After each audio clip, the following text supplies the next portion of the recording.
Hello everyone, welcome to digital maths. अब हम लोग लेके आ गए हैं साइंस का सेक्शन पेपर नंबर 2 का सेक्शन डी। देखो, अब तक paper A B C section हमने कर दिए, लेकिन पेपर नंबर 2 का सेक्शन डी बाकी था। कब से सब स्टूडेंट्स बोल रहे थे सेक्शन डी करवा दो, सेक्शन डी करवा दो। तो सेक्शन डी लेके हम आ चुके हैं। जल्द से जल्द हम लोग सेक्शन डी कंप्लीट कर देंगे आपके लिए। सो लेट्स मूव ऑन, ज्यादा टाइम वेस्ट नहीं करेंगे। डिस्क्रिप्शन में बाकी सारे section A B C D papers, maths के पेपर सॉल्यूशन सब कुछ है। सेक्शन डी कोशिश है, देखो एक्चुअली क्या है, ऑफलाइन सेशंस भी चल रहे हैं, तो ऑफलाइन सेशंस के चक्कर में ये ऑनलाइन वीडियोस हम लोग अपलोड करना थोड़ा सा रह गया था, तो आज लेके आ चुके हैं। बस सब तक शेयर कर दो। बहुत अच्छे से आप लोग ने सपोर्ट किया, आगे भी इसी तरह से सपोर्ट कीजिएगा। और जो आगे 10th स्टैंडर्ड में आने वाले हैं उनको भी आप शेयर कीजिएगा, क्योंकि मैं पूरे चैप्टर्स, मैथ्स के, साइंस के चैप्टर्स के वीडियोस भी अपलोड करने वाला हूं जल्द ही, 1 बाय 1 स्टेप करके, तो आपके लिए बेनिफिट मिलेगा। सो लेट्स मूव ऑन, चलते हैं आगे सेक्शन डी फर्स्ट क्वेश्चन की तरफ। Right the preparation of washing soda and state it's 4 uses. भाई वॉशिंग सोडा का प्रिपरेशन बताना है और उसके यूजेस बताने हैं। तो सबसे पहले वॉशिंग सोडा, तो सोडियम बाइकार्बोनेट जो Na2CO3 है, उसको अगर हम लोग वाटर के प्रेजेंस में रिक्रिस्टलाइजेशन बोलते हैं, उसको हीट करते हैं, रिक्रिस्टलाइजेशन करते हैं वाटर के साथ, तो बनता है Na2CO3.10H2O, यानी this dot 10H2O is washing soda. तो सोडियम कार्बोनेट यानी सोडियम बाइकार्बोनेट, उसको हम लोग हीट करें और रिक्रिस्टलाइजेशन करें तो वो वॉशिंग सोडा बनता है। और वॉशिंग सोडा के यूजेस क्या है, तो क्लीनिंग के लिए यूज होता है। हम लोग बोल सकते हैं क्लीनिंग, सब लोग बोलते हैं हैंडराइटिंग के लिए, सॉरी हैंडराइटिंग का पता नहीं है, या जो भी, क्लीनिंग के लिए यूज कर सकते हैं। देन वॉशिंग सोडा को हम लोग लॉन्ड्री पर्पस, जो क्लीनिंग में हम लोग डोमेस्टिक क्लीनिंग बोल सकते हो, लॉन्ड्री पर्पस में बोल सकते हो, बहुत सारे डिफरेंट यूजेस के लिए हम लोग यूज कर सकते हैं, जो आगे मैं आपको आंसर्स बताऊंगा। हाइड्रोजन एंड क्लोरीन, हाइड्रोजन का यूज होता है फ्यूल के तौर पे यूज हो जाता है, ठीक है। क्लोरीन का यूज होता है डिसइंफेक्ट के तौर पे, ब्लीचिंग के लिए वगैरह बनाने के लिए, प्रिपरेशन के लिए भी यूज होता है। सो यहाँ पे मैंने मेंशन किए हुए हैं। Sodium hydrogen carbonate, baking soda on heating give sodium carbonate, ठीक है। NaOH, भाई NaHCO3, सोडियम हाइड्रोजन कार्बोनेट को हीट करेंगे तो हमें मिलेगा सोडियम कार्बोनेट Na2CO3, ठीक है। प्लस जो भी रिलीज होता है वो हम बाद में करें, तो वो सोडियम कार्बोनेट विच रिक्रिस्टलाइजेशन, जिसको रिक्रिस्टलाइजेशन किया जाए तो जाके वो बन जाता है washing soda. Washing soda has many uses. Cleaning, washing soda can be used to remove stains, unclog drains, clean kitchenware and clean outdoor furniture. Laundry, washing soda can be used as the laundry booster to soften water. जो normally क्या होता है, hard water होता है, जैसे कि हमने पहले आपने पढ़ा होगा चैप्टर नंबर 4 में, तो हार्ड वाटर से सॉफ्ट वाटर करने के लिए भी वॉशिंग सोडा का हम लोग यूज कर सकते हैं। कंट्रोलिंग गार्डन पेस्ट, मैन्युफैक्चरिंग वगैरह, इस तरह से हम लोग यूज कर सकते हैं डिफरेंट डिफरेंट पर्पसेस के लिए। Soap industries, paper industries, glass industries में यूज किया जा सकता है। देन हाइड्रोजन और क्लोरीन का यूजेस था, तो hydrogen as a fuel, hydrogen can be use as a fuel for vehicles. भाई व्हीकल्स में यूज होता है, पावरिंग इंडस्ट्रीज में, हीटिंग होम अप्लायंसेस, बिजनेस में वगैरह में। पेट्रोलियम रिफाइनिंग, भाई हाइड्रोजन का पेट्रोलियम रिफाइनिंग में भी यूज होता है, remove sulphur from the fuels during the oil refining process. Chlorine gas house hold bleach के लिए, डिसइंफेक्टेंट के लिए, इंडस्ट्रियल यूज के लिए यूज होता है। तो हाउस होल्ड में कैसे, तो ब्लीचिंग पाउडर बनाने के लिए वगैरह भी हम लोग हाउस होल्ड में क्लोरीन का यूज करते हैं, ब्लीचिंग पाउडर बनता है। तो it is use to drinking water and swimming pool water and disinfect household surfaces. Chlorine is use in food processing, pulp and paper mills and industrial wet water cooling. ये आप screenshot लेके answers आप अपने पास रख सकते हैं, ताकि आपके लिए एक आंसर का सोर्स मिल जाए, ठीक है। You can write it down. Then second, describe the reaction of zinc granules with dilute sulfuric acid with diagram. Also write the equation for reaction of zinc and sodium hydroxide. सबसे पहले ये incident के साथ बहुत अच्छी सी मेरी याद बोल सकता हूँ जुड़ी हुई है। 10th स्टैंडर्ड में हमारे सीबीएसई स्कूल के अंदर प्रैक्टिकल्स, तो प्रैक्टिकल्स के टाइम पे हमें ये एक्सपेरिमेंट, मतलब सर ने तो करवाया था, सर ने तो बहुत अच्छे से किया था, ऑब्वियस सी बात है। मैं जब बोला गया तो हमें बोला गया था डाइल्यूट सल्फ्यूरिक एसिड यूज करना है, जैसे कि आप यहाँ पे देख सकते हो डाइल्यूट सल्फ्यूरिक एसिड यूज करना है। लेकिन हमने क्या किया, हमारा ग्रुप था 4 जन का, तो भाई चारों जन मैंने से डिसाइड किया, एक जन ये करेगा, एक जन ये करेगा। तो एक जन ने डाइल्यूट सल्फ्यूरिक एसिड की जगह कंसंट्रेटेड सल्फ्यूरिक एसिड लिया। प्लस सर ने बोला था कुछ जिंक ग्रेन्यूल्स डाल दो, जिंक ग्रेन्यूल्स थोड़े से डालना, कम डालना। बट एक जन ने मुट्ठी भर के जिंक ग्रेन्यूल, मतलब मुट्ठी तो नहीं बोल सकता क्योंकि टेस्ट ट्यूब में मुट्ठी भर के तो नहीं है, बट एकदम से ज्यादा जिंक ग्रेन्यूल्स डाल दिए। अब उसमें से एकदम से धुआं निकलने लगा, क्योंकि हाइड्रोजन गैस बबल हो रही है, क्योंकि देखो जिंक जब एसिड और मेटल रिएक्ट होते हैं तो हाइड्रोजन गैस रिलीज होती है, तो यहाँ पे हाइड्रोजन गैस तो थोड़ी अमाउंट में रिलीज होनी चाहिए, उसकी जगह फुल स्पीड में। अब काम क्या था कि हाइड्रोजन गैस को टेस्ट करना था, कैंडल्स ले जाके मैस्टिक ले जाके, हमारा कैंडल यूज नहीं किया था, मैस्टिक यूज की थी। तो किससे पॉपअप साउंड होता है जो सर के एक्सपेरिमेंट के टाइम बहुत अच्छे से हुआ, लेकिन अब पॉपअप साउंड के लिए मैस्टिक तो धुआं धुआं हो रहा, तो सर की नजर जैसे ही गिरी हमारे ऊपर कि इतना धुआं गिर रहा है, उन्होंने बोला भाग यहाँ से, ये क्या है, मैस्टिक ले जाओगे उड़ाओगे क्या हम सबको। वहां पे फिर हमने तुरंत भागे और उसको धोया। तो इस तरह से बहुत सारे इंसिडेंट से, किसी ने टेस्ट ट्यूब उड़ाई, किसी ने ढक्कन उड़ाया, किसी ने कुछ उड़ाया। तो when acid reacts with metal, भाई एसिड और मेटल जब रिएक्ट करते हैं तो मेटल सॉल्ट बनता है, जो भी मेटल हम लोग यूज कर रहे हैं उसका metal salt, plus hydrogen gas release होती है, और हाइड्रोजन गैस को टेस्ट करने के लिए कैंडल का यूज किया जाता है, मैजिक का, ताकि पॉपअप साउंड अगर आ रहा है तो ये डायग्राम आप बना सकते हो। बाकी डिटेलिंग्स मुझे बताने की जरूरत नहीं है, डिटेलिंग लिखा हुआ है। Even metal reacts with acid, metal salt and hydrogen gases evolve, ठीक है। When zinc granules react with dilute sulfuric acid, the following reaction occurs. Chemical reaction Zn plus H2SO4 gives ZnSO4 plus H2, resulting products zinc sulfate and hydrogen gas. और वहां पे एक और question था कि भाई अगर अगर बेस के साथ रिएक्ट करवाएं जिंक को, जिंक बेस प्लस मेटल, तो क्या होगा, वापिस सेम रिएक्शन होगा, अगेन मेटल सॉल्ट बनेगा, ठीक है, metal salt plus hydrogen gas release होगी। तो NaOH सोडियम हाइड्रोक्साइड जिंक के साथ रिएक्ट करता है तो sodium zincate Na2ZnO2, sodium zincate और हाइड्रोजन गैस प्रोड्यूस होगी, ठीक है। इसका स्क्रीनशॉट ले लीजिए, आप आराम से आंसर देख सकते हैं, नोट कर सकते हैं, क्योंकि ये तो सिर्फ समझाने का था तो बता दिया मैंने, आगे स्क्रीनशॉट लेके आप कर सकते हैं। Explain the structure of covalent bond in chlorine. देखो क्लोरीन के एटॉमिक नंबर, ये सारी चीजें ध्यान रखने जैसी है। क्लोरीन का एटॉमिक नंबर होता है 17 और उसका इलेक्ट्रॉनिक कॉन्फ़िगरेशन होता है 287। तो एक इलेक्ट्रॉन चाहिए नोबल गैस कॉन्फ़िगरेशन के लिए, तो वो क्या करता है, क्लोरीन और क्लोरीन, दो अगर एटम है, क्लोरीन प्लस क्लोरीन, मैं सपोज कलर चेंज करके देखूं, इस क्लोरीन का तो मैं येलो डॉट स्ट्रक्चर बना देता हूं भाई, 1 2 3 4 5 6 7, 7 इलेक्ट्रॉन्स हो गए। इस क्लोरीन के लिए अगर हम लोग बात करें, भाई दूसरा क्लोरीन है तो उसके अंदर उसके डॉट स्ट्रक्चर्स की बात करें, तो इस क्लोरीन का भी 1 इलेक्ट्रॉन, फिर 2 3 4 5 6 7, जितने इलेक्ट्रॉन बाहर है उसके हिसाब से बनाए, तो ये 1, ये आपका एक कॉम्बिनेशन हो गया, और एक ये, मतलब इस सर्कल को देखो तो 1 2 3 4 5 6 7 8 हो गए, इसके भी 8 हो गए, तो 8 8 दोनों शेयरिंग हो गए, तो क्लोरीन गैस बन जाता है यहाँ पे Cl2। इस तरह से क्लोरीन का। अगर नाइट्रोजन की बात करूं तो नाइट्रोजन का एटॉमिक नंबर होता है 7, इलेक्ट्रॉनिक कॉन्फ़िगरेशन होता है 2,5। तो नाइट्रोजन जो है, नाइट्रोजन की अगर बात करें तो एक नाइट्रोजन का इधर 1 2 3 4 5, मान के चलो 5, सॉरी, नाइट्रोजन के अंदर 3 इलेक्ट्रॉन, 3 वैलेंसीज है, तो 3 मुझे चाहिए, 1 2 3 4 एंड 5। फिर इस नाइट्रोजन की अगर मैं बात करूं तो इस नाइट्रोजन का हो जाएगा 1 2 3 4 5, ये हो गए 5 प्लस 3 8, और इस तरफ हो गए 5 प्लस 3 8। यहां पे बन जाता है नाइट्रोजन N2, लेकिन इनका आता है ट्रिपल बॉन्ड, नाइट्रोजन के बीच में ट्रिपल बॉन्ड होगा और क्लोरीन के बीच में सिंगल कोवेलेंट बॉन्ड होगा। तो ये स्ट्रक्चर आपको बताना है, वही स्ट्रक्चर मैंने यहाँ पे शो किया हुआ, you can represent. Here are some more details about the covalent. Each chlorine atom has 7 valence electrons to achieve a stable octet.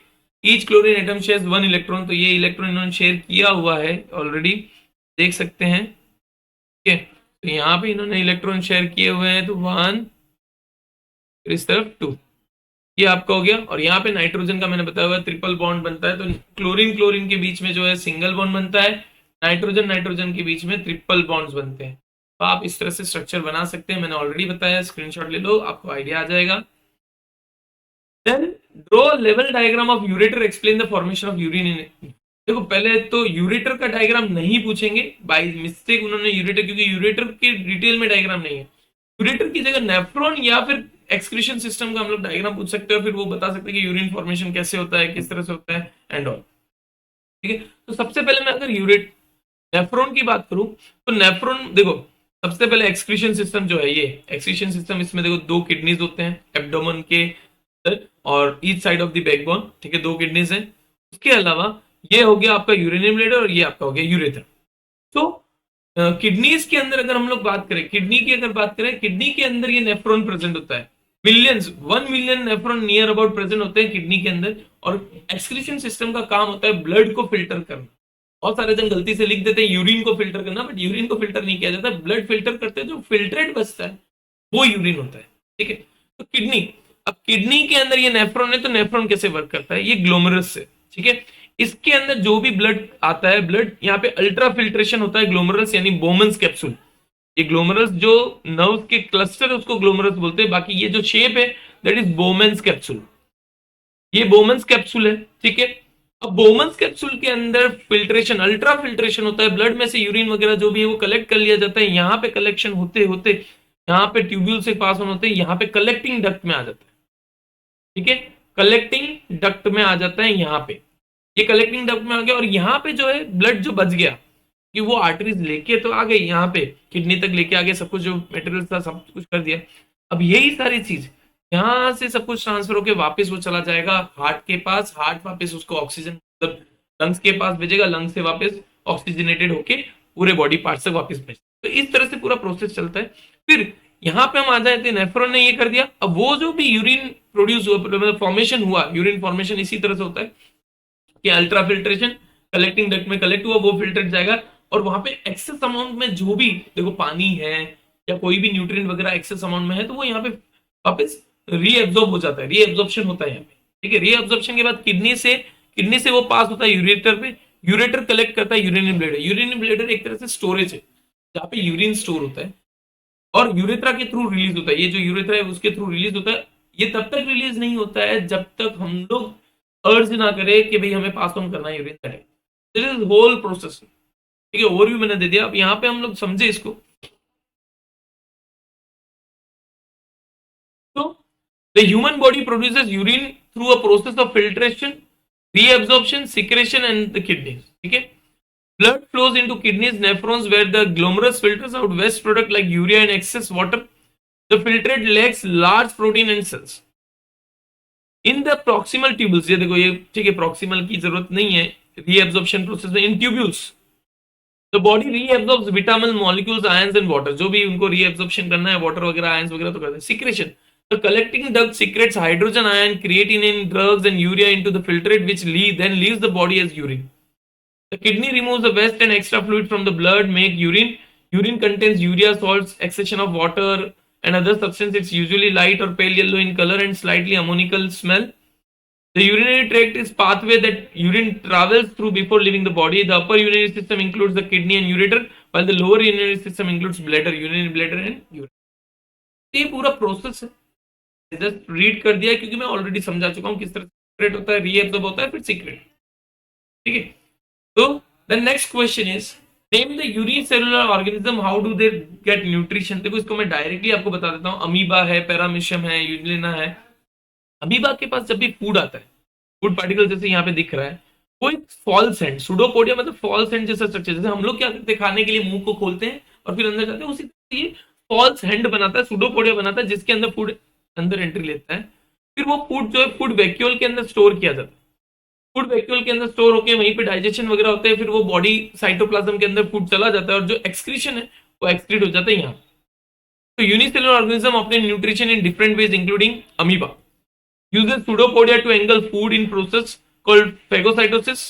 Amoeba has a flexible plasma membrane that allows to change shape and form finger-like projection called pseudopodia, और hand-like projection बोल सकता हूँ, finger-like, hand-like, false hand, ठीक है। तो pseudopodia helps the capture prey and move the amoeba, मतलब खाना खाने में और हेल्प करने में, मूव करने। पैरामीशियम के अंदर क्या होता है, पैरामीशियम एक ऐसा स्ट्रक्चर होता है जिसका फूड का लोकेशन स्पेसिफिक, मतलब यहाँ से माउथ है, माउथ का लोकेशन स्पेसिफिक होता है, और उसके ऊपर एक छोटे छोटे हेयर लाइक स्ट्रक्चर होते हैं, उसको बोलते हैं सीलिया। ये हेयर लाइक स्ट्रक्चर जो फूड को माउथ तक ले जाते हैं, ट्रैवलिंग करने में सब में काम आता है। तो uses cilia to direct food into oral groove, मतलब खाने की जो जगह है वहां पे लेके जाता है। Euglena uses chloroplast for photosynthesis and sunlight and absorbs nutrient in the dark. यहाँ पे फोटो डार्क में न्यूट्रिएंट्स वगैरह बनते हैं। Next, what is dispersion of light? Describe the dispersion of white light by a glass prism with diagram. Glass prism का diagram. Dispersion क्या है? Dispersion का मतलब splitting of white light into its component colour. तो यहाँ पे जब white light गिरती है, देखो हर एक कलर की लाइट का वेवलेंथ अलग होता है, स्पीड अलग होती है, हर एक मीडियम में अलग अलग स्पीड, अलग अलग एंगल।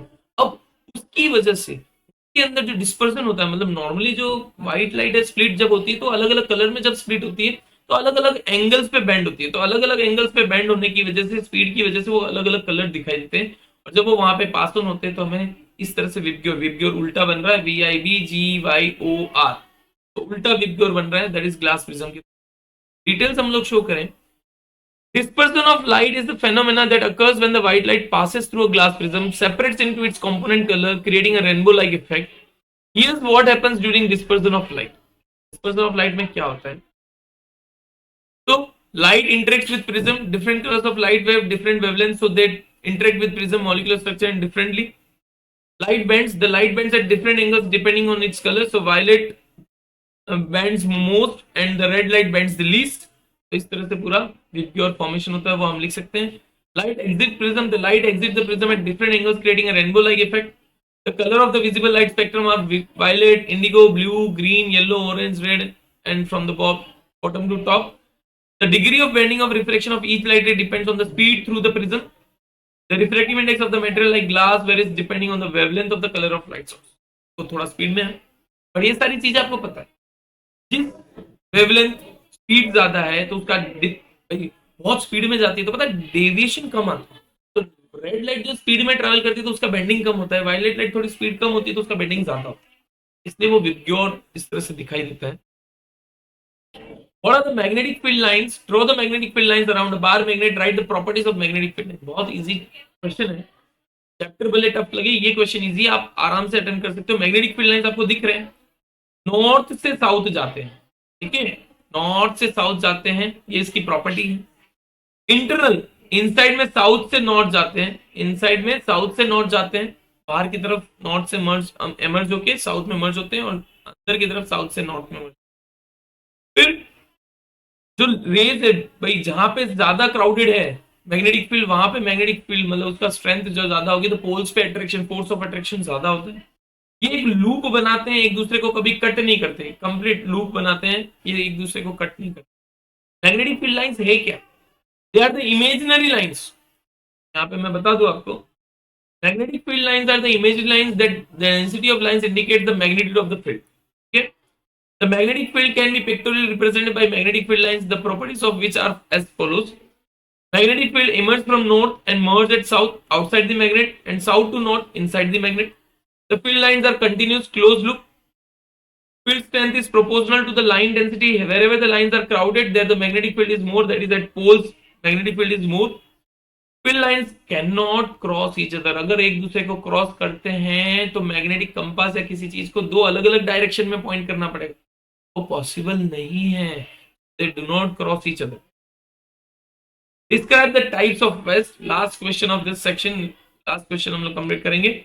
तो biodegradable waste, non-biodegradable waste, industrial waste, liquid waste. Includes plants and animals products, food waste, dried leaves, grass, fruits, flowers, and other remains living in. Microorganism and other living organism can decompose or degrade biodegradable waste. Include toxic substance, chemicals, paints, plastics, goods, rubbers, metals, cans, and bottles. Non-biodegradable waste does not break down naturally and can cause environmental harm and pollution. Waste created in factories and industries such as plastic and glass, industrial often dump their waste in rivers and seas, which cause pollution.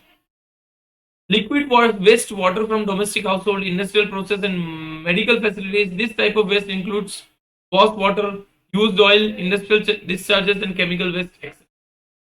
These are the different types of waste. उसके हिसाब से भी आप बहुत कुछ लिख सकते हैं। This was the paper number 2 section D. इसी तरह से पेपर 3, 4, 5 का भी जल्द से जल्द हम लोग अपलोड कर देंगे। Thank you for watching, take your time, अच्छे से प्रिपेयर करो, एग्जाम्स में बहुत कम टाइम बचा है। So till then take care, bye everyone.